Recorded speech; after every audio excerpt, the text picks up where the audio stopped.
Muito boa noite, bem-vindo a mais um evento online da FEMA.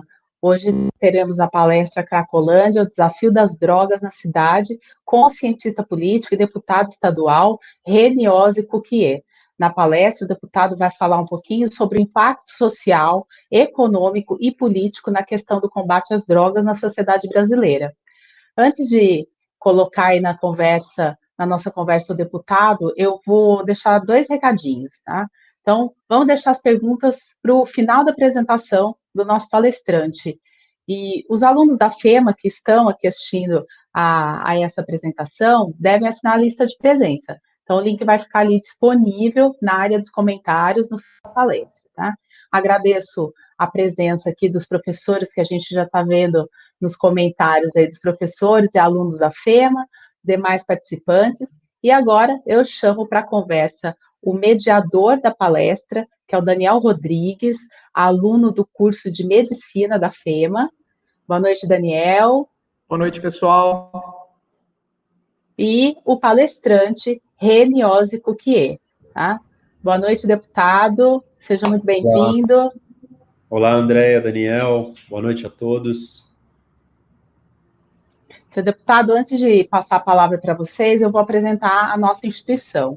A FEMA, Fundação Educacional do Município de Assis, é uma instituição de caráter público e de grande importância para a região do Vale Paranapanema.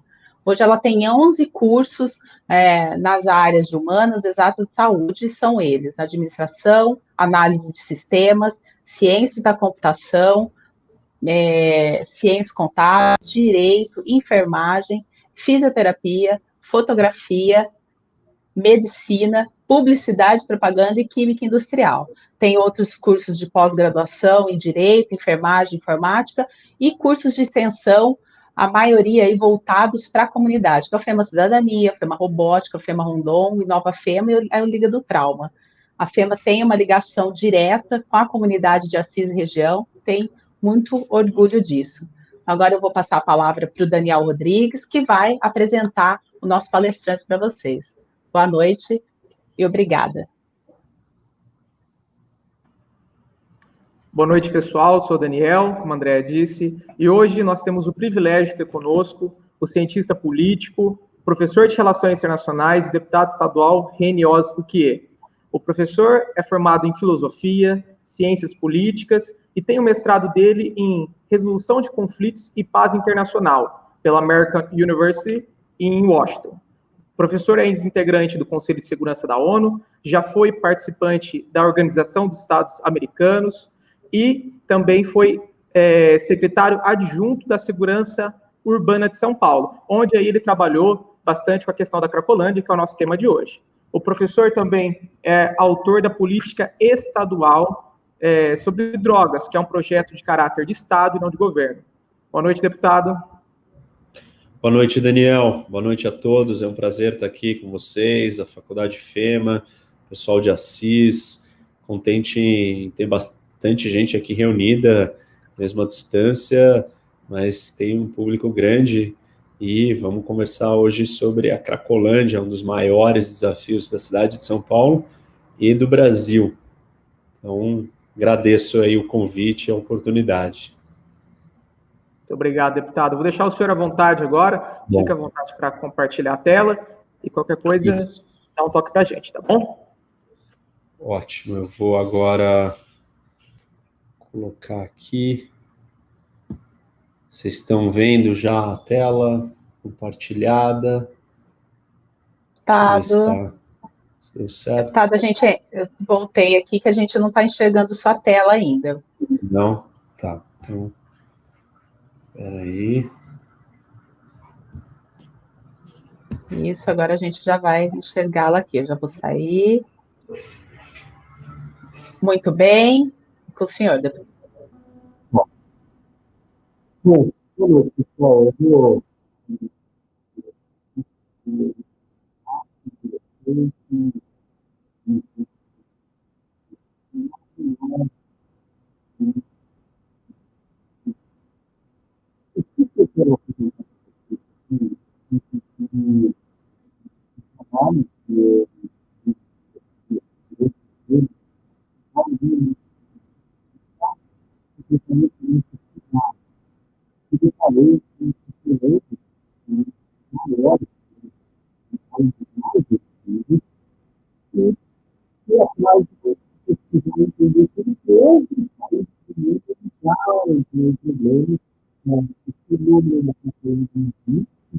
termos para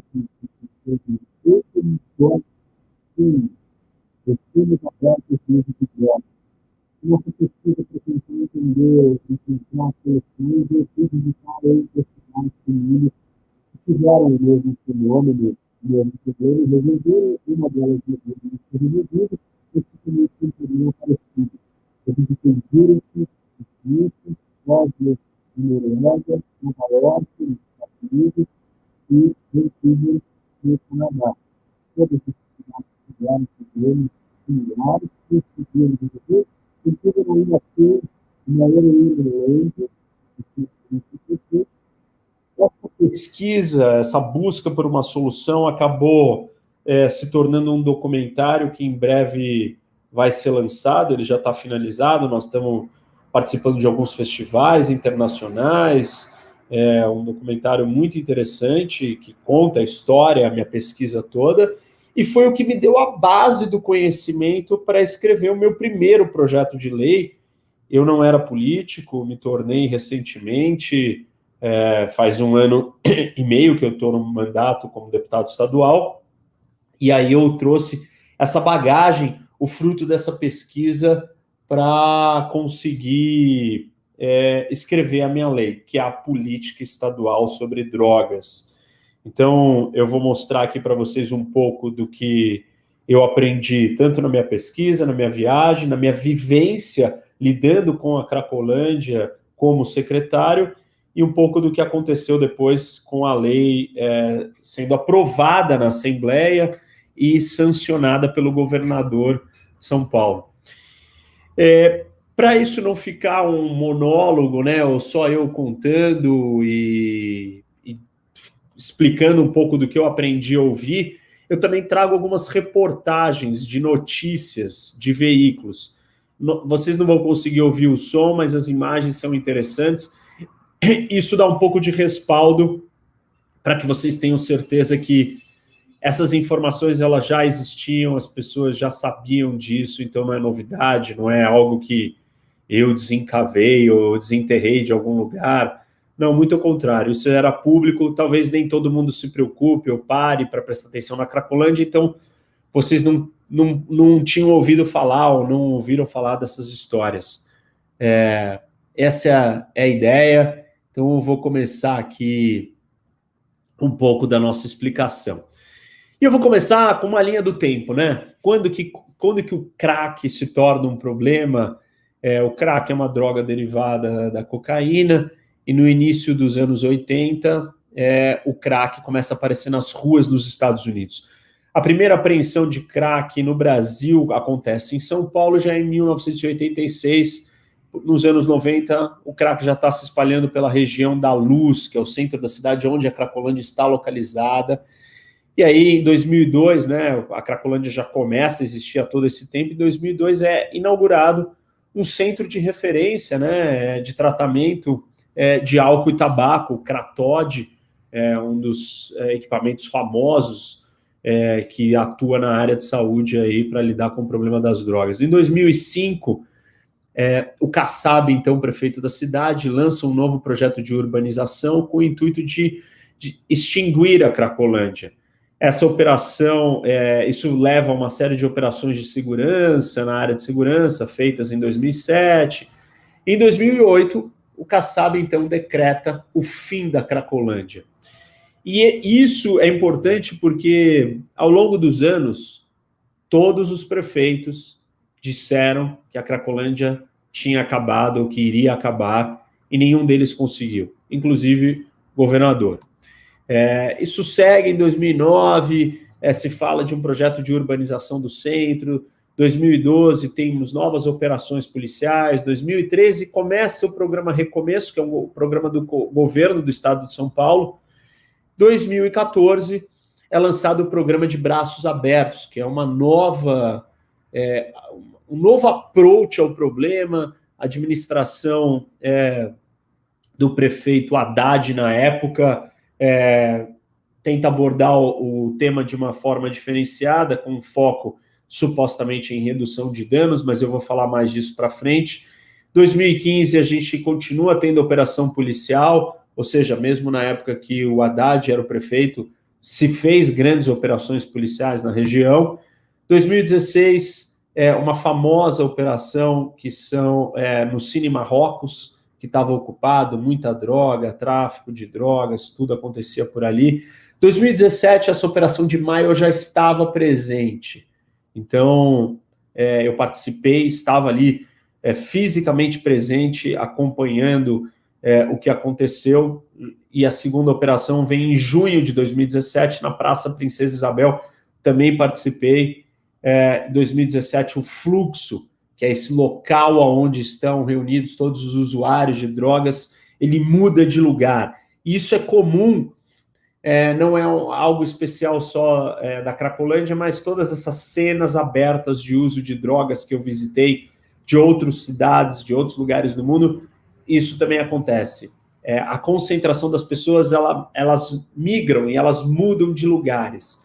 Isso aconteceu muito na Cracolândia, continua acontecendo de tempos em tempos, e ela muda de lugar em 2017 e se estabelece até os dias de hoje, onde ela está localizada. Todos os prefeitos que passaram disseram que a Cracolândia iria acabar, e como eu disse há pouco, não acabou. Talvez é o problema mais antigo da cidade de São Paulo. Bom, qual que é a relação do crack? Eu quero mostrar um pouco do panorama aqui para vocês das drogas no mundo. E aí nós temos, segundo um relatório da ONU, que é o Escritório para Crime e Drogas, 247 milhões de usuários de drogas no mundo, só de cocaína e de seus derivados, no caso o crack, são quase 20 milhões. Isso é um relatório de 2016. Vamos olhar para os dados aqui no Brasil, e aí a coisa fica muito mais preocupante, e talvez vocês vão entender por que falar da Cracolândia é importante, não apenas para a cidade de São Paulo, mas para o Brasil inteiro. Acredita-se hoje que 97% dos municípios do Brasil tenham problemas com crack, pessoal. 97% dos municípios do Brasil têm problema com crack. O que é isso? Existe uma mini Cracolândia, existe uma mini Cracolândia se formando, existe uma Cracolândia maior tomando forma, existe consumo de crack na rua. Ou seja, esse problema não é da cidade de São Paulo, ele é do Brasil inteiro. O Brasil é o maior consumidor de crack do mundo, somos o segundo maior de cocaína, somos uma rota e uma base de exportação e venda de drogas para o mundo. Então, isso é um assunto sério, e não tem a ver só com a cidade de São Paulo, tem a ver com todas as cidades, inclusive talvez aí, não sei se é o caso, Assis também tem algum problema com crack, ou vocês já identificaram ou já viram isso acontecendo. Bom, quando eu estava ali na secretaria, a Prefeitura de São Paulo decidiu fazer uma pesquisa para avaliar a realidade dos usuários presentes na Cracolândia. E aí a pesquisa mostra que a maior parte deles são homens, né? Quase 80%, mas uma parte grande também de mulheres, temos alguns transexuais. A naturalidade, e esse é um dado interessante, que poucas pessoas sabem, mas a maioria dos usuários que estão nesses locais, eles costumam não serem da cidade. Da cidade de São Paulo nós temos 42%, mas a maioria, ou seja, os outros 60% não são da cidade de São Paulo. Vieram de outra cidade no interior do estado de São Paulo, vieram de outro estado. 36% das pessoas da Cracolândia vieram de outros estados. Tem gente que veio de outro país. Eu tive a oportunidade, quando estava lá, me deparar com um grupo de turistas, de jovens da África do Sul, vieram para o Brasil passar férias, curtir, acabaram conhecendo a Cracolândia, foram lá. Estou vendo alguém dizendo que Assis tem sim crack, né? Vila Progresso, enfim. Bom, eu conheci pessoas da África do Sul, jovens da África do Sul que vieram para o Brasil, acabaram experimentando o crack na Cracolândia, 6 meses que eles já estavam sendo frequentadores, usuários de crack e não iam embora. Então, isso existe. Só para vocês terem uma ideia, quando eu fui visitar a Suíça, Zurique, o turismo da droga, porque essas cenas, essas concentrações de usuários, esse volume de gente usando a droga ali, acaba se tornando um polo turístico, um centro de atração. Gente e pessoas de outras cidades, de outros países vão ali. A Suíça começou a atrair usuários de vários lugares do mundo para estarem ali usando heroína, no caso do que era em Zurique, na Suíça, era uma heroinalândia e não uma cracolândia. Mas esse fenômeno é interessante, importante. Bom, quem são esses usuários, né? Um pouco mais sobre eles. Quantos por cento trabalham? 72% não trabalham, 28% sim. E aí, quando pergunta para essas pessoas, você prefere ficar em situação de rua? 92% diz, não, eu não quero ficar numa situação de rua. E aí você fala, então ótimo, basta oferecer uma saída para essas pessoas. É muito importante vocês entenderem que existe um mar, um oceano entre a resposta eu não quero ficar na situação de rua e eu aceitar sair da rua. Quando você pergunta, é uma coisa, a atitude é outra.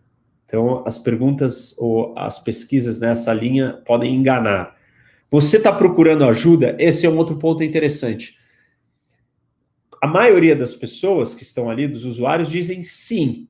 Mas quando uma equipe de saúde aborda e chega neles e tenta convencê-los para ir se tratar, eles não vão. Então, se 70% diz que sim e a taxa de adesão é muito pequena, muito baixa, o convencimento é muito difícil, imaginem os que já estão dizendo não. Ou seja, 30% das pessoas que estão ali, você não consegue nem chegar perto, nem conversar. Os 70%, por mais que eles digam que eles estão procurando ajuda, eles não se mobilizam para se internar, ou se tratar e assim por diante, né? Bom, quanto tempo você está na Cracolândia? Aqui já começa a dificuldade. Vocês já vão começar a enxergar o tamanho do desafio. 33% das pessoas estão há 5 anos ou mais. Vejam que a maior parcela está há 5 anos ou mais. Isso faz parte do hábito, da vida, do estilo de vida. Você não consegue tirar esse usuário dali do dia para a noite. Aqui do outro lado a gente pode ver onde que eles vivem. A maioria deles está vivendo na rua, dorme em albergue, dorme em hotel, dorme em pensão. Dos números do tempo que está na Cracolândia, né, 33% estão há 5 anos ou mais, mas de 1 a 6 meses é 24%.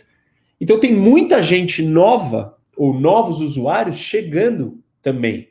Então são 2 desafios. Aqueles que já estão lá há muito tempo e não conseguem sair, e novos que estão chegando e trazendo mais problemas ou sendo sugados para dentro desse lugar terrível que é a Cracolândia. Você tem contato com a sua família? E aí 46% diz que não. E nas minhas pesquisas e conversas com equipes de saúde, assistência social, todos colocam que a relação familiar é importantíssima para dar apoio, suporte e ajuda para que essas pessoas saiam dessa situação difícil que eles estão. E aqui um outro dado triste, né, e complicado, das mulheres que estão lá, quantas estão grávidas? E quase 20% estão grávidas. Então você imagina a consequência disso para a criança, para a família, enfim, para a história dessa pessoa e o que vai acontecer uma criança nascendo, uma mãe que está nessa situação na Cracolândia. Você já fez alguma avaliação de saúde? 20% dizem que sim. E aí onde no Cratóide quase 40%, e 40% diz que não, que são aqueles que resistem. E você possui alguns desses outros problemas de saúde. Nós temos HIV, sífilis, hepatites, enfim, outras doenças paralelas, do ponto de vista comparado com outros tipos de droga, como a heroína, né, que é uma droga consumida por seringas, você tem uma contaminação talvez até mais imediata e mais rápida e mais problemática do que no caso do HIV, como a gente tem aqui na Cracolândia. Para trazer o outro lado, uma visão complementar, mas essa pesquisa da prefeitura, RNA, será que a gente pode confiar? Bom, a Datafolha, Instituto Datafolha, fez a sua pesquisa com os usuários da Cracolândia, aí vocês vão ver que é muito parecido e muito igual. As idades médias, a idade média é 36 anos, a faixa maior aqui e são a linha azul, né? De 25 a 34 anos, 38%. A maior faixa está entre 25 a 34 anos dos usuários. Vejam aqui à direita, onde está escrito onde nasceram. Novamente, 38% é da capital. Mas o resto vieram de outras cidades, vieram de outros estados e vieram até de outros países. O fenômeno se repete. Uso de outras drogas. 34% dos usuários de crack na Cracolândia não usam outras drogas, mas 66% usam outras drogas. E aí, além uma das drogas, né, essa lícita, é o álcool. 35% não bebe, mas 65% bebe.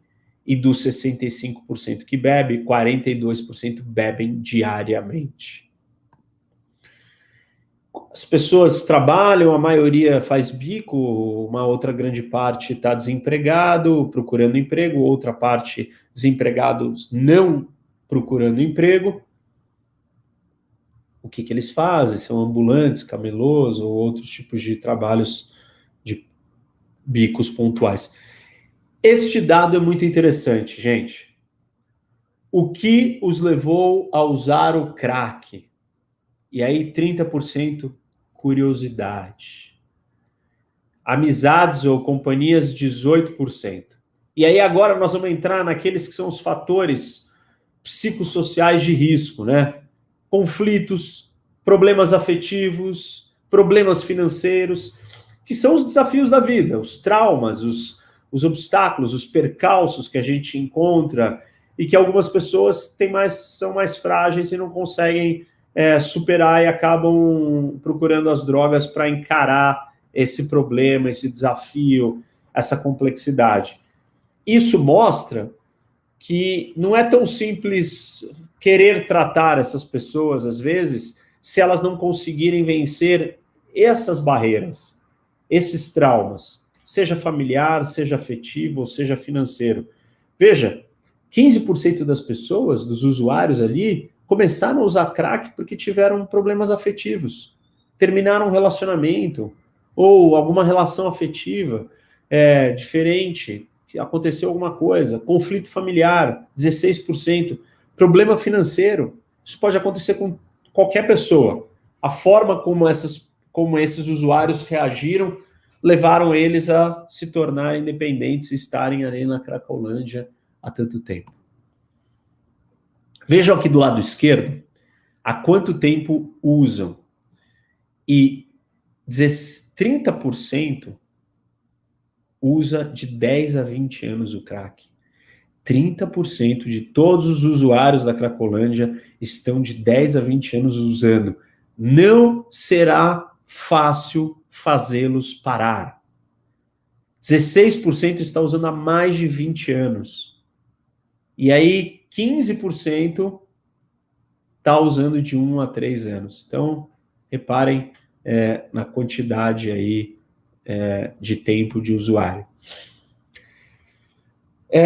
A mesma pergunta sobre o tratamento, 64% diz que já buscou tratamento, mas continua lá, ou seja, abandonou o tratamento no meio. Esse é um dos grandes desafios para equipes de abordagem, para o pessoal da área de saúde, eu escutei isso em todos os lugares do mundo que eu visitei, todas as cidades falaram que esse era o grande problema. Pretende buscar ajuda? De novo, 65% diz que sim, 35% diz que não. Bom, quero mostrar para vocês o que acontece nesse espaço. Existe muita venda e muito consumo de droga. Uma cena aberta de uso de drogas é um espaço onde as pessoas se aglomeram para consumir e vender drogas. Vou mostrar aqui para vocês esse vídeo. E essa é a rua da antiga Cracolândia. Hoje não está mais assim. Mas aqui vocês podem ver policiais, né? Ali, a Guarda Civil Metropolitana e o pessoal da limpeza. Esses carros pipa, esguichando. O que acontece? A Cracolândia, ela se retira, ela sai, o fluxo, essa aglomeração sai. É feito limpezas, são feitas limpezas diárias, 2 por dia. Enquanto isso, todos os usuários ficam aos redores ali. E você traz caminhões de lixo, limpa a rua, a quantidade de sujeira que é produzida é inacreditável. E aí no vídeo dá para ver. Conforme a limpeza vai terminando e a polícia vai saindo, os usuários retornam para o espaço do que existia. E vejam essa cena. Olha que chocante. Olha a quantidade de coisas que eles trazem. Sofás, móveis, armários, carrinhos, barracas, guarda-chuva. E olha a quantidade de gente que volta a se aglomerar. Percebam que barracas começam a ser montadas ali, gente. Olhem essas barracas, esses toldos. Essa é a Cracolândia. Hoje, ela não é mais desse tamanho. Mas esse foi o momento maior e mais crítico da história do tamanho que a Cracolândia já chegou. Vejam que as barracas todas montadas cria a maior feira ao ar livre de drogas do mundo. Feira de venda e consumo de drogas. É chocante e assustador. Por que as barracas? Reparem aqui nessa imagem, na foto, vocês conseguem ver um monte de barracas cobertas. O território todo, a rua inteira está coberta. O que são cada uma dessas barracas? São pontos de venda de drogas. Aqui, em cada uma delas, é um ponto de venda. Aqui na imagem do lado esquerdo, vocês podem ver uma mesa de dentro de uma das barracas, onde tem o prato ali, com o crack, um revólver em cima da mesa, mais outras drogas expostas. Por que colocar a barraca, a cobertura? Para que as câmeras não possam ver. Para que você for consumir, for comprar, você entra na barraquinha, sua identidade está ali escondida, você consome, usa, e assim era a Cracolândia. Não é mais desse tamanho, e não é mais desse jeito, mas esse foi o ápice, como eu disse. Mais imagens de dentro aqui, câmeras escondidas conseguiram filmar como é que são as barracas, e aí os traficantes ali sentados vendendo a droga atrás da sua mesinha.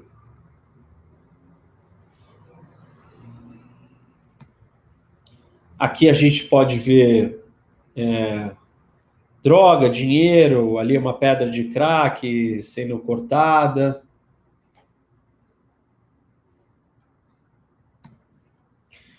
Quem que controla toda essa venda e todas essas barracas? O crime organizado. E não podia ser diferente, né? Então a Cracolândia é um problema seríssimo de segurança pública também. É um problema de saúde, é um problema social, é um problema urbanístico, é um problema de segurança, é um problema de direitos humanos. Vocês podem imaginar, quase todas as áreas ou secretarias da Prefeitura de São Paulo têm alguma relação com a Cracolândia, habitação, tudo está relacionado, mas a questão do crime é muito séria. Olha aqui quanto que essas barracas rendiam. Eram 34 barracas, você tinha por volta de 3 traficantes em cada barraca. O preço do ponto de venda era R$80 mil. Então, imagina o que nós estamos falando. 19 quilos de crack por dia, se faturava de 8 a 10 milhões por mês com a Cracolândia. Obviamente que o PCC que comandava, e aqui a gente tem todo tipo de armamento encontrado lá dentro, mas eu vou falar mais desse armamento daqui a pouco. Sequestradores escondem o cativeiro, escondem os seus sequestrados, né, as suas vítimas, em cativeiro dentro da Cracolândia. Imaginem isso. Por quê? Essa é a questão do problema da segurança pública. Uma vez que a Cracolândia, eu vou botar aqui as imagens enquanto 3 eu vou jovens falando. foram presos por envolvimento em sequestros. Quando as pessoas começam a controlar um território, quando o crime organizado controla um território, aquele território vira terra de ninguém. Ou seja, o Estado perdeu o controle daquele espaço. E aí ele vai ser dominado por forças paralelas. No caso, uma organização criminosa. E o que você pode fazer se você controla o território numa organização paralela? Você simplesmente começa a cometer todo tipo de crime. Então, qual é o melhor lugar do mundo para você colocar uma pessoa sequestrada? Um lugar que a polícia não possa entrar. Por que a polícia não pode entrar? Porque ela não quer? Não, porque ela não consegue, porque ela perdeu o controle. Porque entrar ali vai ser um choque, vai ser violento. E essas imagens são de uma reportagem da Record que mostra a descoberta do cativeiro de pessoas sequestradas que era dentro da Cracolândia. Porque dentro da Cracolândia a polícia não ousava entrar. E na reportagem eles vão contando, e aí o delegado fala, olha, a gente não vai entrar na Cracolândia. Entrar na Cracolândia precisa de muitas polícias, muito efetivo, é uma coisa mais grave, mais séria. Então esse é o nível. A Cracolândia se torna um polo de atração do crime, se torna um santuário do crime. Não é só o consumo de crack, é uma terra de ninguém, onde outros crimes são levados para dentro da Cracolândia, outros crimes são cometidos ali dentro, porque os bandidos sabem que ninguém vai chegar na Cracolândia. Bom, o que mais que aconteceu? Então, o primeiro episódio que aconteceu ali, quando eu estava presente antes da grande operação policial, foi essa descoberta de que cativeiro de sequestro era na Cracolândia. Gravíssimo, né? O segundo acontecimento que marcou a nossa tomada de decisão foi uma mãe que descobriu que o seu filho estava na Cracolândia. O que ela fez? Ela contratou, então, um grupo de enfermagem e esse grupo de uma clínica privada de resgate, né, de remoção de pessoas dependentes, para ir lá na Cracolândia resgatar a filha dela, o filho e interná-lo numa clínica. Essa empresa foi até a Cracolândia, ele era do Rio, chegou na Cracolândia para tentar tirar a filha de dentro da Cracolândia.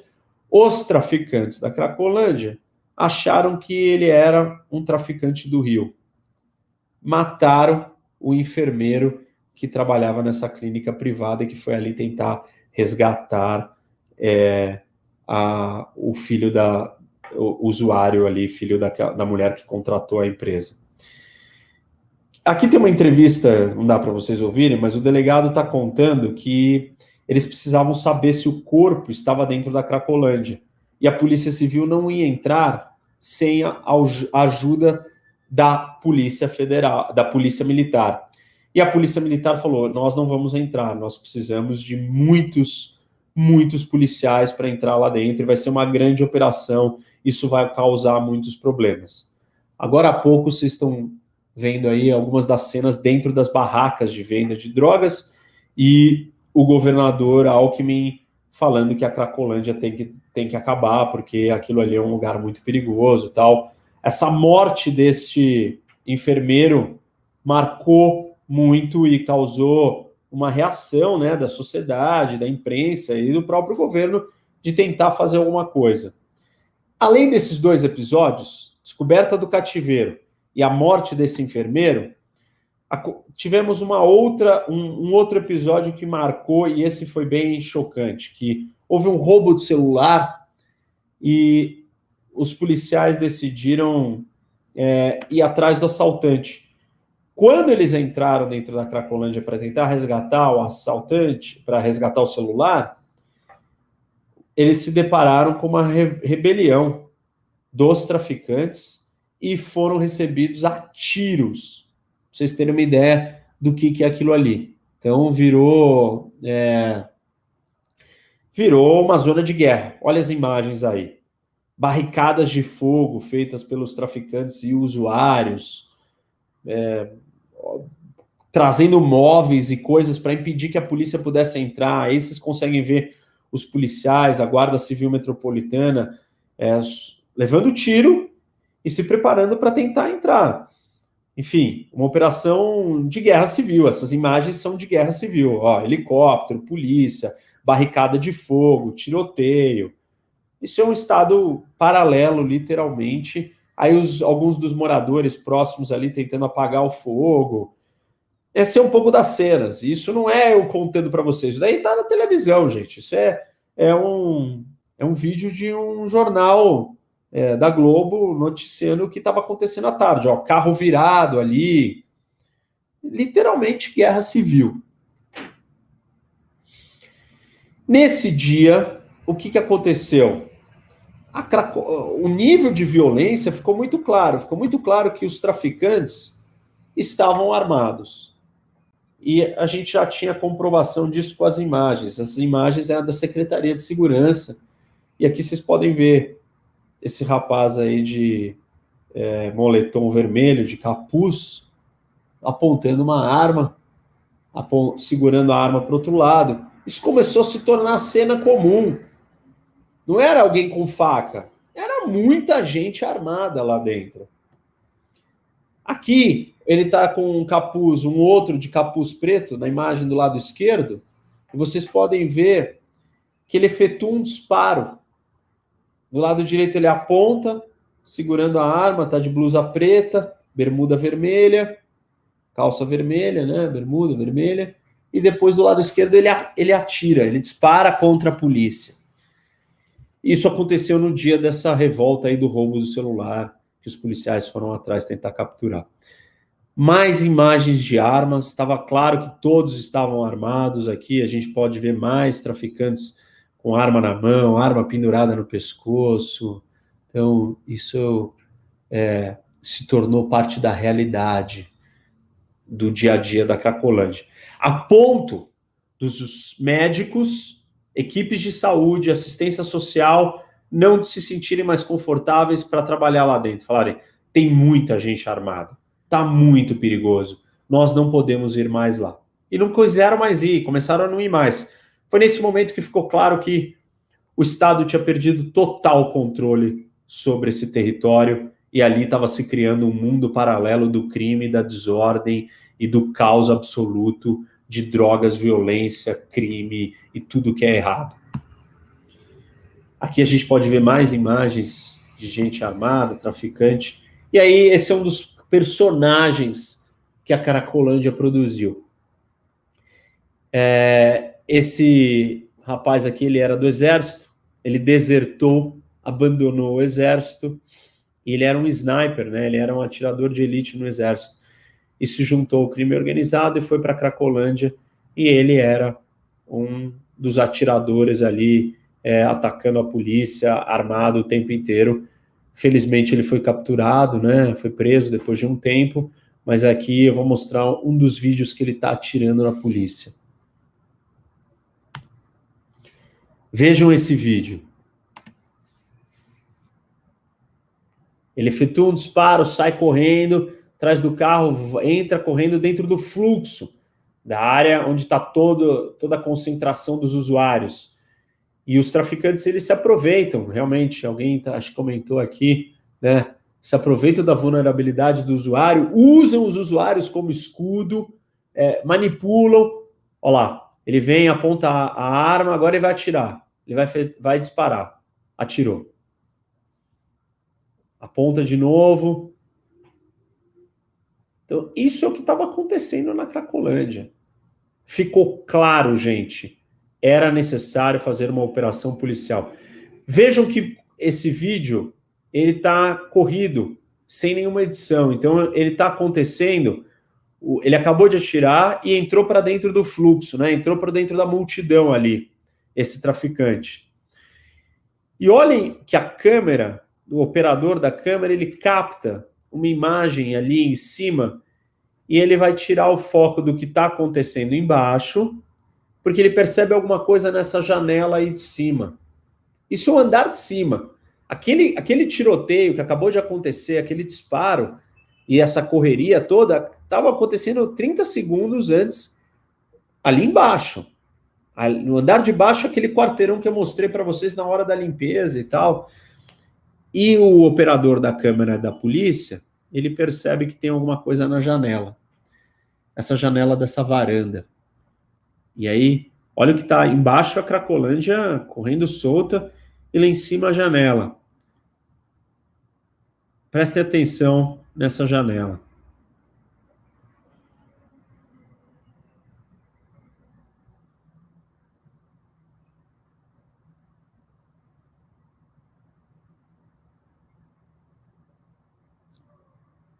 Vejam quem que vai aparecer. Ó a menina. Olha a menina. Ela tá morando ali, tá na janela, olhou, tal. Essas são as loucuras, os absurdos, os choques de realidade completamente insanos da Cracolândia. Então, enquanto está tendo esse tiroteio lá embaixo, no meio do crack e tal, e a maior feira aberta de uso de drogas, você tem uma menina ali na janela, no andar de cima, olhando e vivendo ali dentro da Cracolândia. Não é a única, tem outras. Aqui dá para a gente ver as fotos da arma do sniper, né, do atirador de elite. Então, mais gente armada, ó, revólver, aqui faca.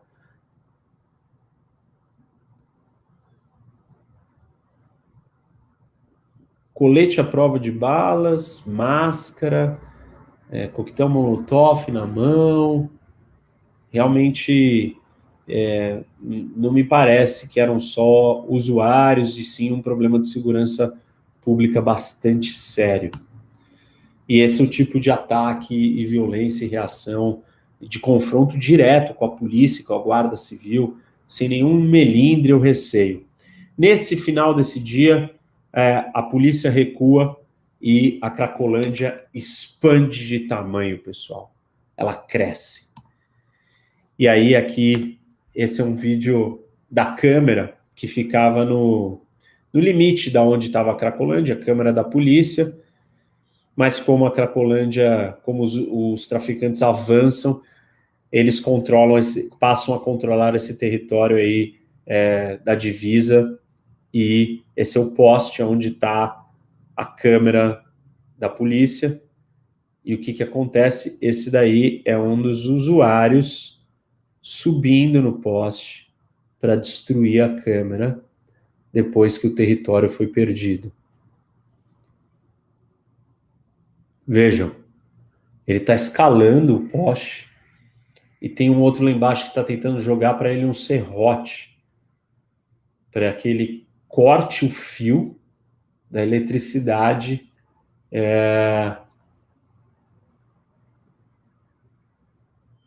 para destruir a câmera, que eles querem destruir a câmera de segurança. Reparem agora o que ele vai fazer. Ele segura no fio e começa a serrar o fio. Olha o que vai acontecer. Ele corta o fio. Enfim, o nível da loucura do que é essa imagem, né? Agora ele precisa quebrar a câmera, ele pede um martelo, uma outra coisa, ele desce, ele sobe, ele vai tentar destruir a câmera, e ele vai ficar martelando e quebrando até ele conseguir. Ele vai pegar, ele achou que tinha destruído só ou desligado a câmera, mas ele vai voltar lá e vai continuar até ele quebrar a câmera e destruir em definitivo.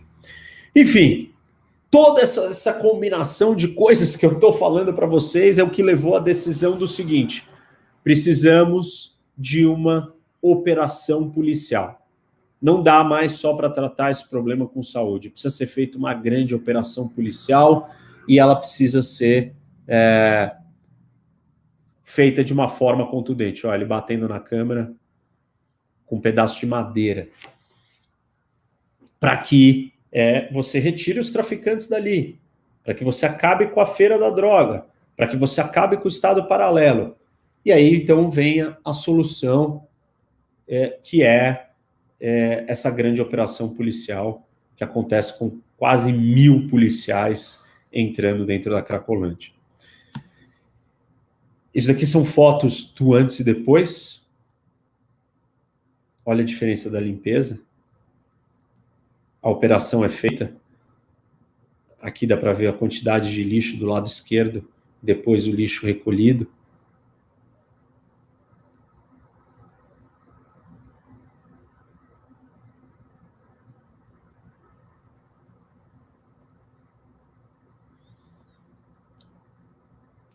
A primeira operação foi dia 21 de maio, 976 policiais, 5 armas, dinheiro, máquina de cartão de crédito, muita droga, muita coisa foi apreendida. E aí a Cracolândia mudou de lugar. Quando se fez a operação, o fluxo, essa concentração de pessoas caminhou e andou 2 quarteirões para frente até chegar na Praça Princesa Isabel. Isso aqui é uma imagem de drone sobrevoando para vocês entenderem a distância, mas ela está um pouco lenta, então vai demorar. Eu vou pular isso, mas só para vocês terem uma ideia. Essa esquina que vocês estavam vendo ali atrás era aquela esquina onde tinha aquela menina na janela, onde era a rua inteira da concentração, né? Eles vão caminhar 2, 3 quarteirões para frente até chegar na praça. E aí eles migraram para essa praça. Na praça, a gente vai ter uma outra operação. Esse daí sou eu estava ali no dia da operação. Os traficantes colocam fogo na praça para que a polícia não consiga entrar para fazer a operação e prender, quem que tem que prender, enfim, e desocupar o que eles estão fazendo. E precisa ser feita a limpeza, porque a quantidade de lixo, de móveis, de material, de sujeira se acumulando começa a se tornar absurda, mas obviamente que os traficantes não queriam que isso acontecesse, nem que fosse feito, e aí eles colocaram fogo em tudo para impedir essa operação. Bom, você tem a segunda operação, ela foi menor, porque eles já estavam esperando, os traficantes já estavam esperando que isso acontecesse. A Cracolândia, ela muda de lugar. Deixa eu mostrar aqui nesse mapa para vocês, que vai ficar mais claro. Na linha vermelha, grossa ali, tá vendo que são 3 ruas? Era o ápice, o auge da Cracolândia. A linha verdezinha é onde a Cracolândia está hoje. Lá no canto de baixo da tela, onde tem uma flecha vermelha e um quadrado preto escrito Praça Princesa Isabel, é o lugar para onde eles migraram. Então, Cracolândia era na linha vermelha. Migrou para a praça, grandona, lá no fundo, parte de baixo da tela. Depois eles voltam de novo, caminham tudo e vão para a linha verde, ali na calçada. Hoje eles não ocupam mais a rua, não fecham mais a rua, estão em cima de uma calçada. Não existem mais as barracas todas aglomeradas, fechando a visão. As barracas são montadas diariamente, mas a polícia tem que ir lá, entra em confronto com eles para desmontar a barraca. Porque se você deixar montar, você vai perder o controle do território de novo, do jeito que aconteceu antes. Falei da segurança pública, eu quero falar um pouco da questão de saúde e do social. Existem duas escolas de pensamento aí de lidar com esse problema. Talvez vocês aí da área da saúde já tenham ouvido falar. Uma delas é a política de abstinência. Estou falando do tratamento do usuário. E abstinência significa que você vai fazer o usuário parar de usar a droga. O objetivo do tratamento é esse. Um determinado momento surgiu na Europa uma política chamada redução de danos, que falou assim, olha, é muito difícil você alcançar a abstinência. Então vamos tentar reduzir os danos dos efeitos colaterais do vício. No caso, qual é o efeito colateral do vício? Por exemplo, HIV, contaminação. Então, como que você diminui esse efeito? Uma política de redução de danos para a heroína, e foi assim que nasceu essa ideia, distribuir seringas. Você não necessariamente está focado em última ou em primeira instância em fazer a pessoa parar de usar a droga, mas em reduzir os danos. Qual o problema disso? Essa mesma ideia foi trazida para São Paulo e decidiram fazer isso com o crack. Só que distribuir cachimbos para o usuário não impede a contaminação de HIV. E foi distribuído cachimbos. Distribuir cachimbos, você está ajudando o usuário a consumir mais. O Haddad trouxe um programa que chamava de Braços Abertos. E o que o programa oferecia? Assistência. Na forma do quê? Moradia. Os usuários de drogas tinham, então, hotéis pagos pela prefeitura para morarem. E eles ganhavam uma espécie de uma mesada por algumas atividades ou trabalhos que eles tivessem. O que vocês acham que acontecia com esse dinheiro que esse usuário recebia? Ele gastava com o quê? Comprando mais droga. E o que acontecia com esse apartamento, esse hotel, esse quarto de hotel que ele tinha? Ele simplesmente ficava livre para usar quanta droga ele queria. Então, a ideia de trazer o conceito de redução de danos mal colocado, distorcido, na cidade de São Paulo, fez o número de usuários da Cracolândia crescer demais. Demais. E aí, de 2016 até o pico em 2017, a gente multiplica por quase 3 o número de frequentadores da Cracolândia e ela chega no seu pico máximo. Por quê? Você está dando dinheiro e moradia para essas pessoas. No mundo todo, foram adotadas políticas de assistência. Mas se você não adotar as políticas de assistência junto com políticas de disciplina, de ordem e regra, você simplesmente está empurrando essas pessoas para o abismo, para ajudarem elas a terminarem de se matar. A política de redução de danos, que foi chamada, na qual você dava moradia e uma mesada, fez o número de usuários de crack aumentarem na Cracolândia. E fez o número de traficantes aumentarem. E fez a venda da droga crescer. Enfim, foi uma política desastrosa que causou muitos problemas. Como que isso deveria ter sido feito? E aí, assim, a Cracolândia é um tema muito polêmico, gente. Eu mesmo mudei de ideia sobre vários dos assuntos. Eu não tenho todas as respostas. Eu fiz uma pesquisa aprofundada. Tem coisas que me parecem absurdas. Tem outras coisas que eu ainda não encontrei a solução. Eu não sei como... Eu tenho dúvidas sobre diferentes pontos de vista. Mas existem coisas que são muito absurdas. Eu quero mostrar uma delas para vocês. Existe uma organização na Cracolândia que se chama Craco Resiste.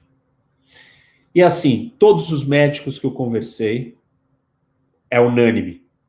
Não importa a ideologia, não importa o ponto de vista, todos eles diziam para mim o seguinte: Reni, vício e dependência de drogas é uma doença.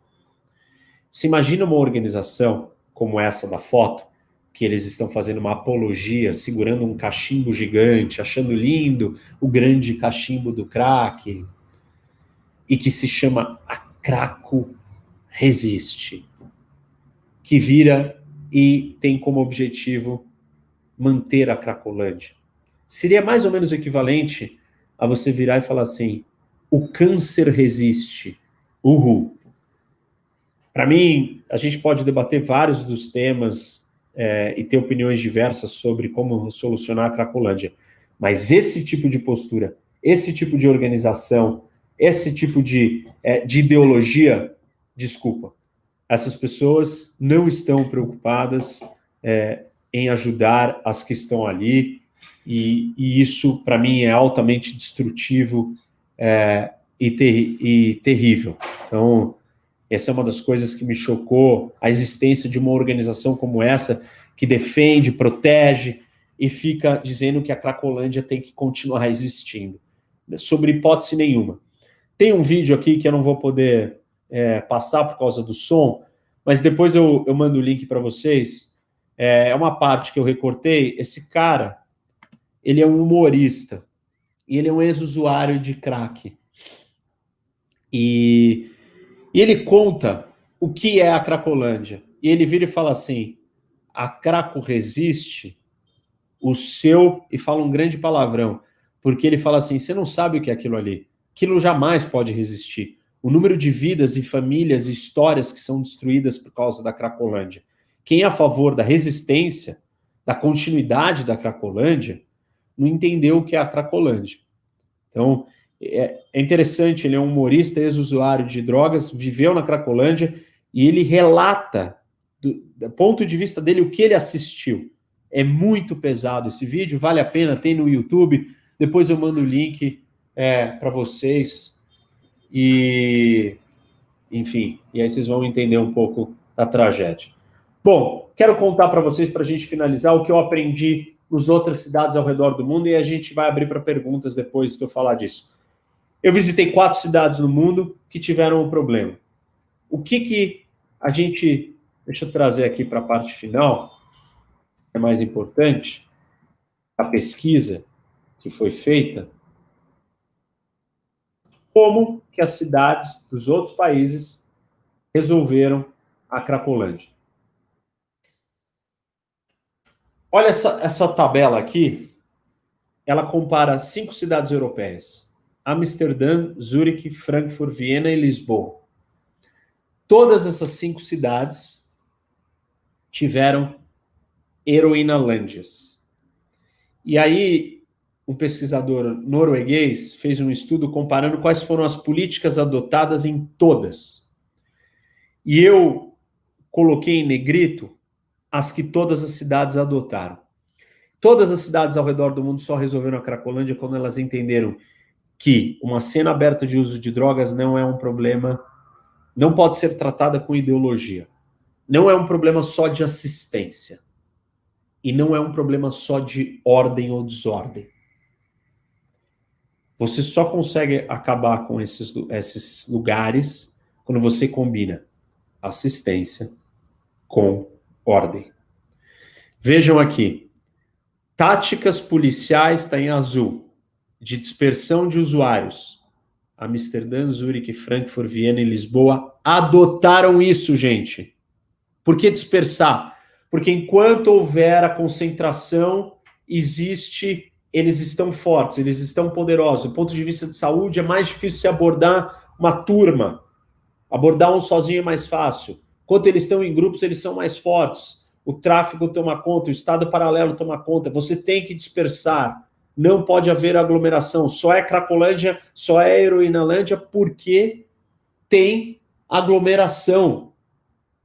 Porque existe aglomeração. Não pode, tem que haver dispersão. O que mais que foi adotado? Tolerância zero à desordem pública. O último da lista ali do lado esquerdo em azul. Todas as cidades adotaram isso. O que significa? Eu não posso ocupar a rua para consumir a minha droga. Não importa quem eu seja e qual é a minha condição. Amsterdã, a cidade que tem a política mais liberal para o uso de drogas leves, maconha, passou uma regra, uma lei, que dizia o seguinte: se juntar 3 ou 4 pessoas para consumir drogas pesadas na rua, as pessoas serão multadas. Se elas não pagarem a multa, elas serão presas ou internadas compulsoriamente. Isso é Amsterdã. Por quê? Amsterdã entendeu que se você criar uma heroinalândia, vai ser muito difícil de se resolver. E os danos são seríssimos. Então, aqui está um pouco do que eu aprendi olhando para os outros países, né? Você precisa de assistência, mas você não pode dar assistência demais. Assistência sem ordem, você está empurrando essas pessoas para a morte. Porque essas pessoas não têm mais o hábito da disciplina. Se você der dinheiro na mão delas, elas vão gastar o dinheiro com a droga. Se você der um apartamento para elas viverem sem elas estarem bem, elas vão transformar o apartamento num grande lixo, numa lixeira gigante, consumindo droga o dia inteiro trancadas lá dentro. Eu entrei dentro dos hotéis e foi o lugar mais assustador que eu já vi na minha vida. Parecia que eu estava dentro do inferno. Eu nunca vi um lugar tão deplorável quanto esses hotéis que essas pessoas estavam vivendo. Enfim, vamos falar um pouco, abrir para perguntas. Eu só quero fazer uma conclusão final. O problema é muito complexo, ele é difícil. A gente precisa reconhecer que ele existe. Ele não é um problema só de saúde. Ele é um problema de segurança, ele é um problema de saúde, ele é um problema social, ele é um problema de direitos humanos, ele é um problema de habitação, ele é um problema de urbanismo, ele é um problema de zeladoria, limpeza. Ele é gigante. Não se resolve rápido. Nenhuma cidade do mundo resolveu isso rápido. Levaram anos, décadas às vezes. Você precisa ser pragmático. Você precisa deixar a sua ideologia de lado.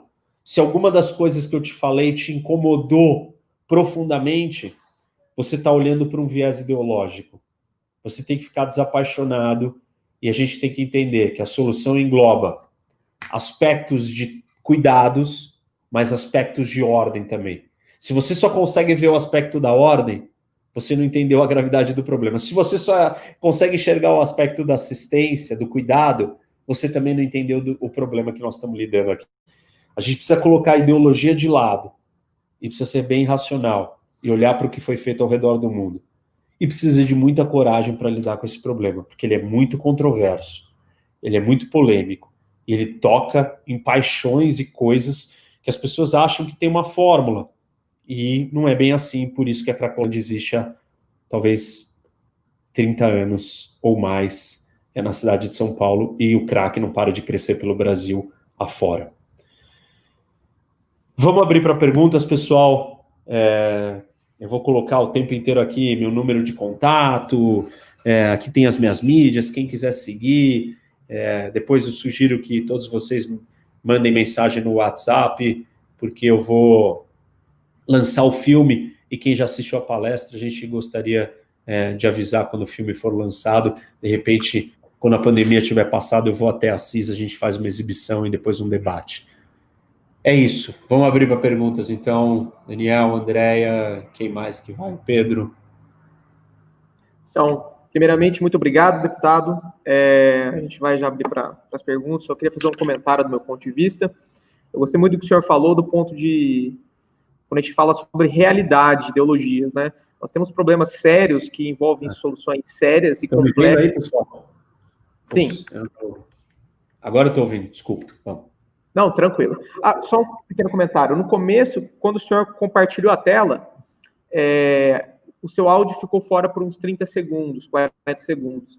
E acredito que tenha sido sobre o filme que o senhor comentou agora no final. Bom. Vou só explicar, então.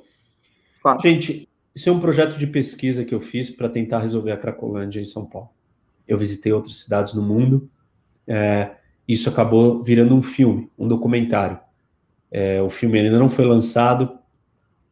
É um documentário sobre a Cracolândia, e eu visito outras cidades do mundo e mostro como isso aconteceu, e tudo isso que eu mostrei aqui em pequenos pedaços para vocês está num filme inteiro.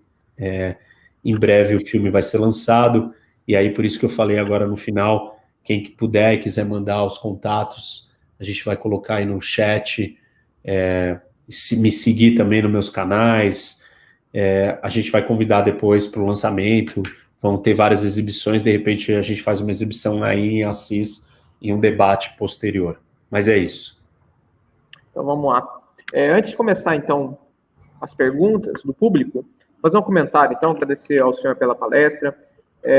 O que me interessou bastante foi a complexidade que foi dada ao tema, e que quando a gente discute questões que são muito apaixonadas, como o senhor colocou, a conversa fica difícil, porque ela não só se baseia no achismo, mas ela nega a principal lei que existe, que é a lei da realidade, certo? Quando nós trazemos para a paixão, trazemos para a ideologia, nós negamos aquilo que existe. Então, é de suma importância discutir dados, discutir soluções baseadas em fontes concretas, certo? Em experiências. Eu já vi uma cena de drogas como essas, eu vi em Münster, na Alemanha, no noroeste, que fica próximo à Holanda, perto da estação de trem. Eles têm uma região também com problema da heroína, é muito feio de ver, muito sério de ver, e a gente pensa que, por ser um país rico, ou por ser um país até distante do Brasil, a gente imagina que isso é algo isolado e tudo mais, e por questão das questões eleitorais agora, esse assunto voltou à tona, voltam as paixões, certo? E o assunto em si acaba ficando complicado de conversar, porque ninguém quer discutir a realidade, né? Querem discutir as paixões. Mas é esse o meu comentário. Bom, algum comentário sobre isso? O senhor quer que comece? Eu acho que você colocou bem, e eu começo falando no filme, no documentário, que se você não está a fim de ouvir algo que você não concorde sobre a Cracolândia, você não está a fim de debater com seriedade esse assunto. Eu mudei de opinião em vários momentos ao longo da minha pesquisa, e como eu disse no começo, tem coisas e pontos que eu não tenho uma opinião formada ainda. Claro. Eu estudei coisas diferentes, e é muito difícil. É um dos assuntos mais difíceis. Então, a gente precisa ser desapaixonado, lidar com a realidade, ser pragmático, deixar a ideologia de lado. Com a ideologia não tem como resolver a Cracolândia. Não tem. É um problema multifacetado, multidisciplinar e de longo prazo. Você precisa de múltiplas coisas. Não tem uma bala de prata. Façam isso. Todo mundo acha, não, então por que não faz isso? Resolve. Já se tentou fazer de tudo. Só que nunca ninguém consegue abordar o problema com pragmatismo. As cidades europeias que resolveram foram pragmáticas, Daniel. Elas simplesmente olharam e falaram assim, chega de briga ideológica. Vamos sentar na mesa e falar assim, vou pegar um pouquinho do que você está falando, pegar um pouquinho do que aquele está falando, vamos construir uma solução robusta. Esse é o caminho. Nós ainda temos uma imaturidade política e somos muito ideológicos. A gente reage com o coração. Tem um vídeo meu que eu falo por que eu não quero ser amado, que eu falo sobre política, futebol e religião. A gente ainda coloca a política no meio do futebol e da religião, ou seja, é torcida ou é fanatismo religioso. Não pode misturar. A gente precisa conseguir debater isso com racionalidade. Então, acho que esse é um... E para exemplificar isso, tanto que o problema já existe há 20 anos, né? Passou por diversos prefeitos aí, e a questão continua. E hoje eu vi um vídeo de que próximo à Faculdade de Direito, do Largo de São Francisco, está tomado ali as calçadas pelos usuários de crack. E é um centro histórico de São Paulo. É um marco da cidade. Exato. É um marco e assim, mais de 20 anos. E vai ser difícil. Certo. Então, eu vou começar a compartilhar as perguntas aqui, para a gente dar andamento. Aí o senhor vai falando da questão do seu tempo também, tá? A gente tem uns 15 minutos. Eu vou tentar ser breve nas respostas para responder o máximo. Tá bom. Aí depois o Pedro, ao final, vai dar mais um recado ao senhor, tá bom? Tá. Deixa eu ver com a Andrea. Eu posso ler essas aqui que estão aqui? Então, a primeira que tá... É lá em cima, né? Então. Qual sua opinião sobre a internação compulsória? Olha, esse é um dos assuntos que eu tenho... Que eu penso assim, tem momentos que a pessoa não está mais consciente de si. ela precisa, ela perdeu a consciência, ela não é mais ela. Ela não está mais no controle, no comando. Então, como é que você vai tratar ela? Não adianta você conversar com ela e querer convencê-la. Não dá mais. Mas, por outro lado, eu também não acredito que você vai conseguir fazer alguém sair dessa situação de desespero na força. Se ela não quiser, você pode fazer a força que for.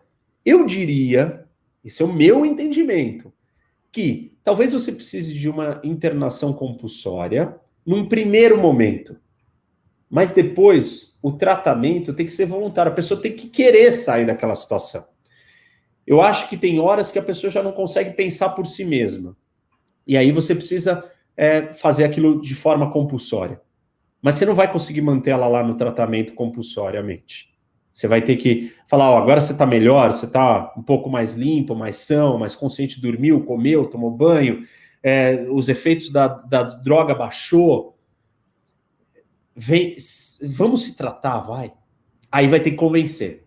Porque você precisa da vontade dela. Então, é complexo, percebe? Tipo, só falar assim, não, força. Você vai manter a pessoa à força? Ela não vai, ela não quer, porque você precisa que ela queira para ela se curar. Ou para ela conseguir vencer esse desafio gigantesco. Mas eu trataria de uma coisa híbrida, suave.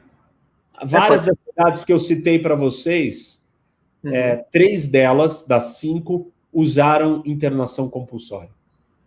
E pode ser um compulsório usando a família, por exemplo, para ir buscar o usuário na Cracolândia, se isso for possível, se estiver seguro, porque aí não fica algo distante da pessoa também, né? Porque aqui tem que ser um choque de primeiro e depois manter a pessoa ali dentro. Quanto mais a família estiver perto, melhor. Mas o problema é que essas pessoas, parte delas estarem na situação, são problemas familiares também. Então elas não têm mais a ajuda da família. Aí começa a complicar outros setores aí da Cracolândia. Olha, tem uma pergunta aqui da Carolina que é o seguinte: existem algumas ações voluntárias dentro da Cracolândia que são permitidas pelo crime organizado? Existem. Na verdade, assim, existem algumas igrejas e trabalhos voluntários, né, de linha, de cunho espiritual e religioso, que dão muita assistência. E eles têm uma relação, eles só estão trabalhando ali porque eles têm uma boa relação com o crime organizado e com o tráfico. Então, isso é uma realidade, está ali, mas isso é paliativo. A gente nunca pode achar que essa permissão do crime organizado, pelo menos, veja que bom. Bons dias, né? Enfim, tá bom, eles estão deixando, mas estão deixando quando querem, num dia fala, não, hoje ninguém mais entra, então é algo, assim, eu não sei se isso é tão relevante, acho que é mais curioso, não sei se é relevante do ponto de vista de tratar o problema, mas talvez a pergunta seja até do ponto de vista da curiosidade, isso acontece ou não.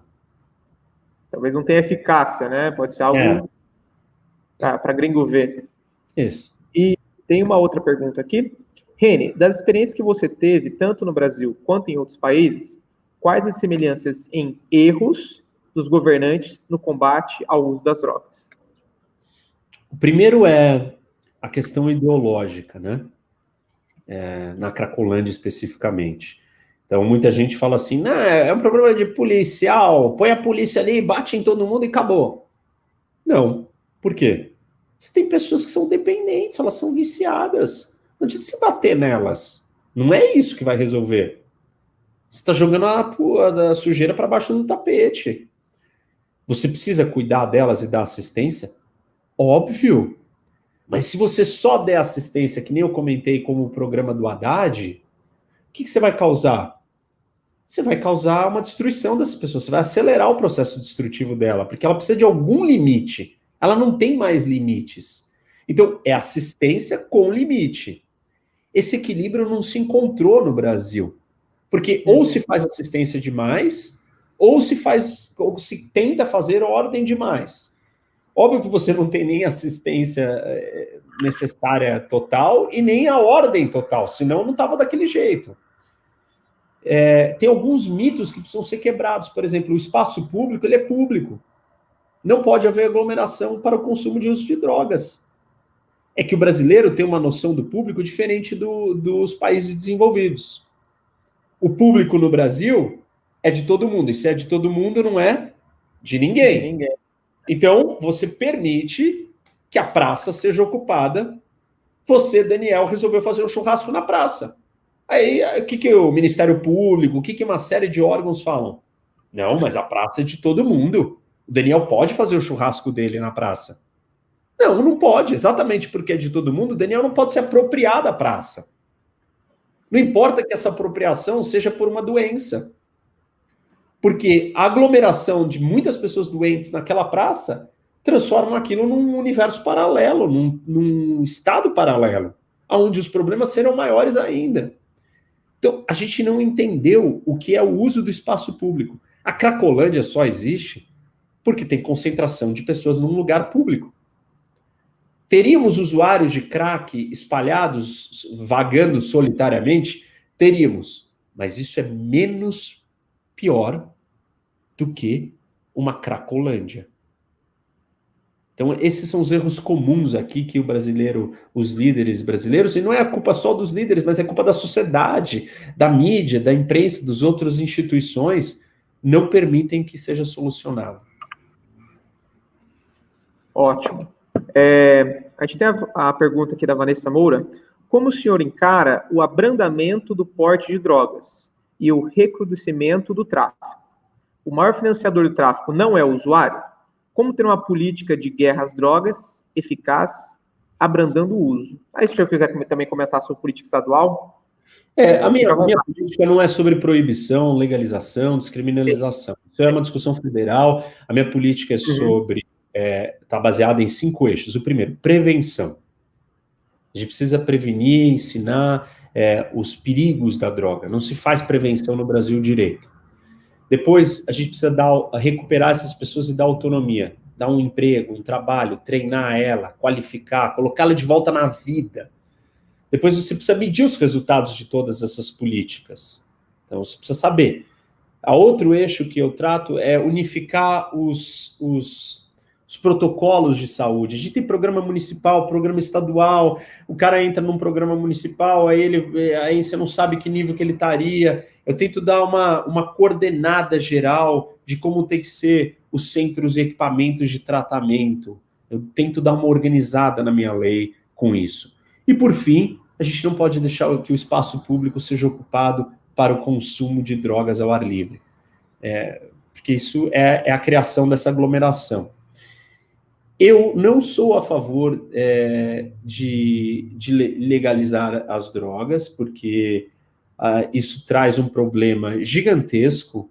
Você não pode olhar isso só do ponto de vista de que já existem pessoas usando, nós temos que olhar do ponto de vista da segurança, nós temos que olhar do ponto de vista da saúde pública.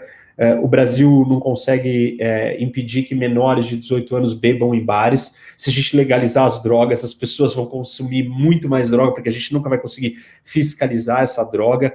Tem uma ideia falaciosa de que o crime organizado não vai existir mais porque não é mais, a droga não é mais ilícita. Gente,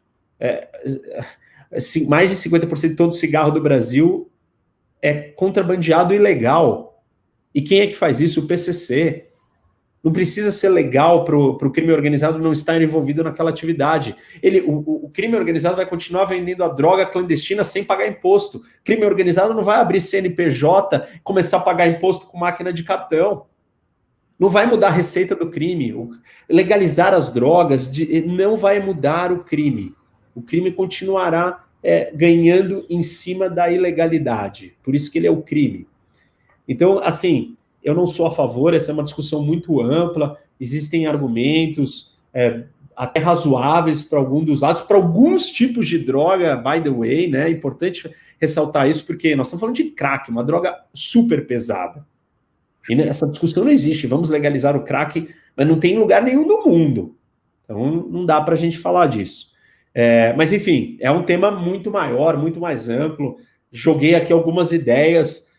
Isso mexe com as pessoas, todo mundo tem opiniões sobre isso, mas esse é um outro assunto que tem que ser tratado com muita informação, porque tem muita desinformação e ele é muito complexo.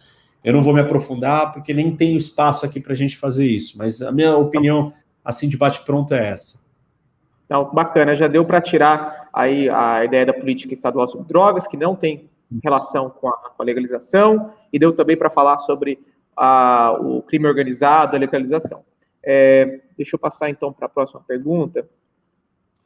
E tem algumas perguntas no sentido de programas educacionais. A gente recebeu bastante pergunta desse nível aqui durante a palestra. Com relação ao ProERD, projetos escolares, qual é a visão do senhor sobre esses projetos?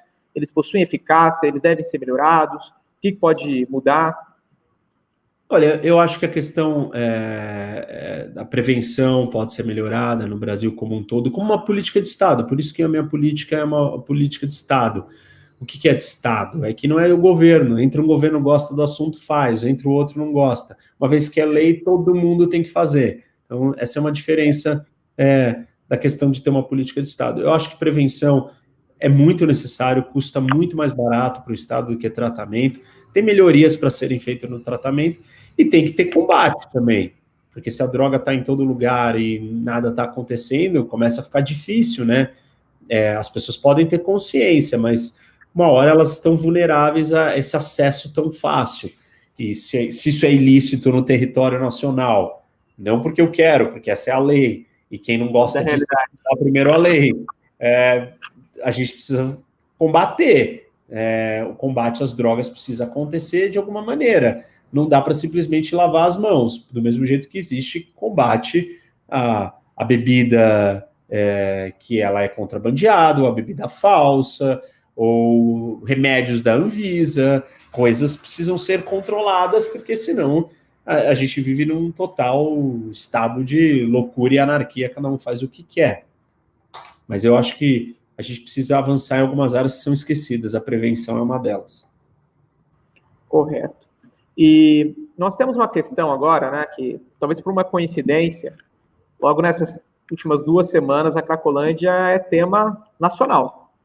E qual que é a visão do senhor sobre a proposta, principalmente que foi muito polêmica, do Arthur Duval, o Arthur do Mamãe Falei, que tem uma postura mais rígida e, por outro lado, outros candidatos demonstraram uma certa paixão pelo tema e tem aquela questão das ideologias. Como é que o senhor vê esse cenário?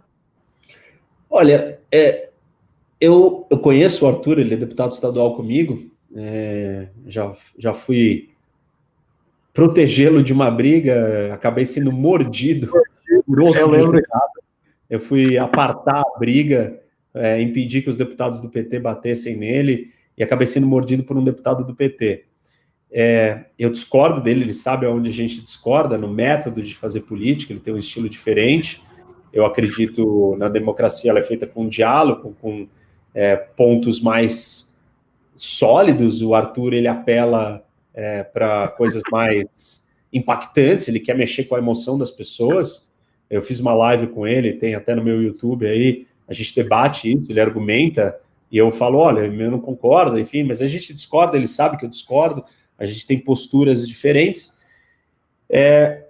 Eu acho perigoso ele dizer que ele vai acabar com a Cracolândia, porque eu já ouvi essa frase, pena que na minha apresentação não dava para ouvir o áudio, mas eu começo essa minha apresentação com uma reportagem de todos os governantes de São Paulo, estadual e municipal, falando, a Cracolândia acabou, eu vou acabar com a Cracolândia, e não acabaram. Então, a Cracolândia não acaba de um dia para o outro, não é um passe de mágica. Eu nem vi o detalhe da proposta dele, eu só sei que ele foi lá na Cracolândia. Eu já conversei com ele sobre isso, já dei os meus palpites do que eu aprendi, e falei, olha, esse assunto ele é complexo. Então, eu acho problemático dizer eu vou acabar com a Cracolândia, primeiro. Mas eu acho corajoso e importante políticos, um prefeito de São Paulo e um governador que seja, estarem dispostos a atacar esse problema. Porque a Cracolândia não é um problema de São Paulo, ela é um problema do Brasil inteiro. Então, nesse lado, ele tem um mérito, do outro, a gente tem que olhar com atenção qual é o projeto, qual que é o plano, como é que ele vai acabar. E não só, eu vou acabar. Porque não é assim, operações policiais são feitas e não acabam. Para onde você vai colocar os usuários? Não dá para internar eles compulsoriamente. A opinião pública brasileira por mais que tente, o Ministério Público não deixa. Eu vi isso de perto.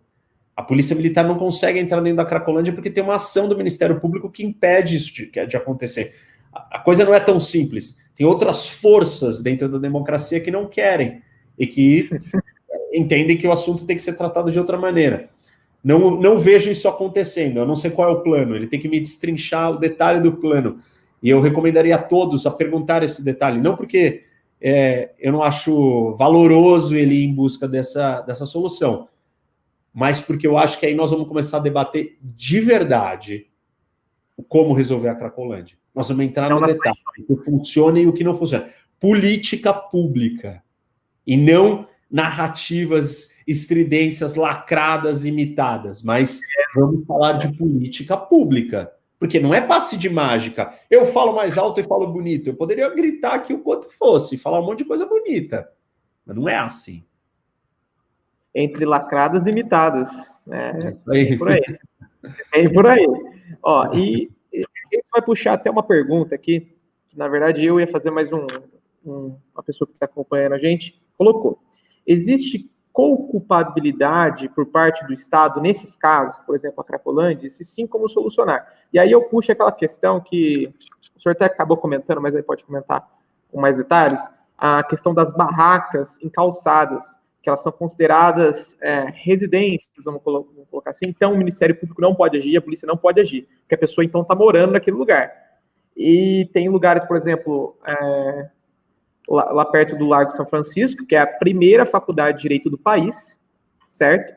Que está cercada por barracas que são tratadas como domicílios e não pode ser feita uma ação ali por ser tratado como domicílio. Como é que o senhor enxerga isso e como é que o senhor enxerga, então, essas lacunas do Estado frente à Cracolândia? Bom, essas margens. A rua não é a casa de ninguém. Porque se a gente tem alguém morando na rua, nós fracassamos como sociedade. As pessoas não podem, não devem, e no seu íntimo, estando conscientes, estando fortes, estando bem com a vida, ela não quer morar na rua. Você quer morar na rua quando você está em desespero, quando você perdeu tudo, quando você acha que você não é ninguém. Nós temos que resgatar essas pessoas da rua. Então a ideia de tratar alguém, a rua ou uma barraca da rua como a casa da pessoa está errada. Está errada do ponto de vista jurídico, do espaço, do uso do espaço público, e está errada do ponto de vista da dignidade daquela pessoa. E porque você quer tirá-la dali, não é porque você é contra ela. Ao contrário, você quer ajudar ela a sair daquela situação. Existem jeitos e jeitos de você ajudá-la. Você não pode permitir que ela ocupe esse espaço e que ela se acomode ali. Nós não podemos levar isso como uma solução permanente. Isso não é uma solução. E nem temporária. Nós temos que automaticamente ter regras rígidas que não permitam que as pessoas morem nas ruas e aplicação da regra. E, ao mesmo tempo, nós temos que ter mecanismos de dar abrigo e convencer e ajudar essas pessoas a estarem em algum lugar. Por isso que eu digo que é uma combinação de ordem e assistência. Não adianta só a ordem, mas não adianta só assistência. Deixá-la morando na rua, você não está resolvendo a vida dela e nem a da cidade. Você está transformando a cidade num lugar ainda pior. E você está dando todos os incentivos errados, está tudo trocado, tudo ficou maluco. Não podemos politizar esses assuntos, nós temos que tratar isso como ele é. Enfim, então essa é a solução para esse tema, entendeu? Para esse problema que não é fácil também. Não é fácil. Então, deputado, vou encerrar por agora. Então, no meu limite, eu preciso ter que ir. A Moana acabou mandando mensagem para mim agora, mas é um prazer, então, ter o senhor aqui conosco, tá? Em nome da instituição. Eu vou deixar o Pedro fazer as considerações finais, deixar um convite para o senhor, tá? Foi realmente muito produtivo, espero que a gente consiga fazer novos projetos, tá? Eu também sou da SFL, então, se a gente puder fazer alguma coisa lá para frente, a gente conversa, tá bom? Muito obrigado, e vou deixar o senhor com o Pedro, tá bom? Até mais. Boa noite, deputado. Passando primeiramente para agradecer o seu tempo disponibilizado à FEMA, ao diretório acadêmico, ao Daniel, que é aluno da medicina aqui de Assis também. dizer que é um tema prevalente não só em São Paulo, mas como o senhor citou várias vezes durante o seu discurso, em Assis nós temos também problemas com políticas públicas, como em todo lugar do Brasil, e esse problema é muito presente aqui também. Então, foi de grande ensinamento todos os seus conhecimentos passados para a gente. Muito obrigado, viu? E também aproveitar para deixar aqui o convite ao senhor, quando o senhor vier para Assis e conhecer a nossa instituição também, nossos alunos, a nossa sociedade, a FEMA também tem um projeto de reestruturação do cinema aqui da cidade, o Cinema Piracaia. Nós estamos reestruturando lá, a FEMA está lá dentro, e assim que a gente poder inaugurar, passar esse período de pandemia, obviamente, podermos confraternizar, quem sabe o senhor não pode vir aqui também e exibir esse documentário nesse cinema nosso reestruturado, é um dos maiores cinemas de rua do país, né? Então, a instituição está lá também, nós estamos lá para fazer isso, assim que a gente puder fazer, assim que o senhor tiver disponibilidade também, fica aqui o convite, e o nosso muito obrigado em nome do Diretório Acadêmico da Medicina aqui de Assis, e representamos também a direção do IMES, a direção da FEMA, eles deixam aqui também muito obrigado pelo tempo disponibilizado, deputado. Pô, Pedro, obrigado a todos que ficaram aqui acompanhando, que se interessaram, estou vendo vários comentários contentes e pessoas interessadas e agradecendo, é uma satisfação sempre ver gente buscando conhecimento. Eu sou professor, eu tenho o maior prazer em debater, discutir, convido todos vocês a me seguirem, a olharem o meu canal no YouTube, Professor Roque, minhas mídias, meu Instagram, gosto de debater, gosto de responder, estou à disposição, tem um monte de aulas e palestras diferentes, quero muito, já vamos deixar isso na agenda, assim que possível, vou para Assis para passar o filme aí no cinema de vocês, reformado, e a gente faz um debate. Então, é isso, foi um prazer, gente, e espero continuar essa conversa com vocês. Me sigam, venham falar com a gente nas mídias aqui, vai ser uma alegria. Um abraço e boa noite a todos. Muito obrigado, deputado. Obrigado a todos que acompanharam também essa grande palestra. Boa noite a todos.